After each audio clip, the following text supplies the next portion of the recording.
Hello, my name is Aaron Weiss, and I live in the town of Poughkeepsie. I'm a combat veteran of Iraq, and I'm also a law enforcement officer. I attended the Public Safety Committee's last meeting in regards to this resolution, but I didn't say anything because I wanted to hear what everyone else had to say. And I heard some shocking things from some people and some legislators. They said that it took a lot of courage to pass this SAFE Act. Apparently, my definition of courage differs from yours. You see, if it was really so courageous a bill and it took so much courage to pass it, then why was it done in the middle of the night when no one could see it or read it? That's not courage. That's a mafia-style sit-down to divvy up what's good for the bosses. Courage is taking the right and true course of action, not the politically expedient one.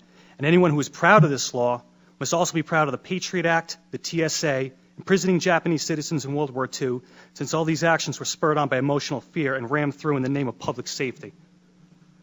Another issue is the insistence of certain people to stand on the graves of dead children and challenge those that disagree to say it to the parents' faces. Well, I, for one, will pick up that gauntlet. First off, why is dead children your battle cry? You didn't say anything about the hundreds of Chicago children being killed, and for some reason you only scream when it happens to wealthy white ones. And yes, I will say to anyone's face, my right is more important than your dead, because I fought for it firsthand.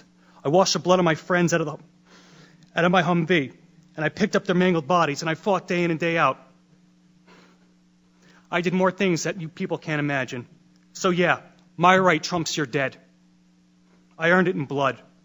I gave up a lot for this country, including my youth, and better men than me gave up a whole lot more, so that all you, myself included, could enjoy the rights that are guaranteed to us in our Constitution and Bill of Rights.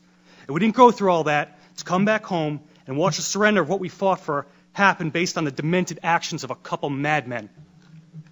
So in closing, I would like to address specifically the legislators we all know who are going to vote against this resolution.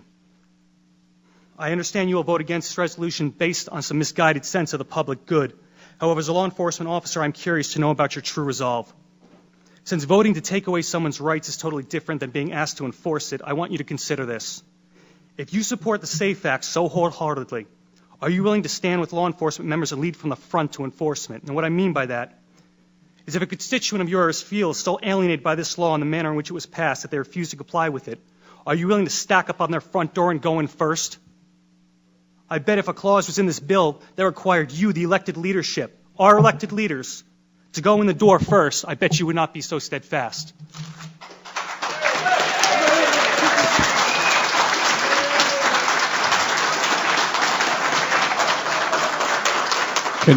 Can we have some quiet in the chambers, please, so we can continue on?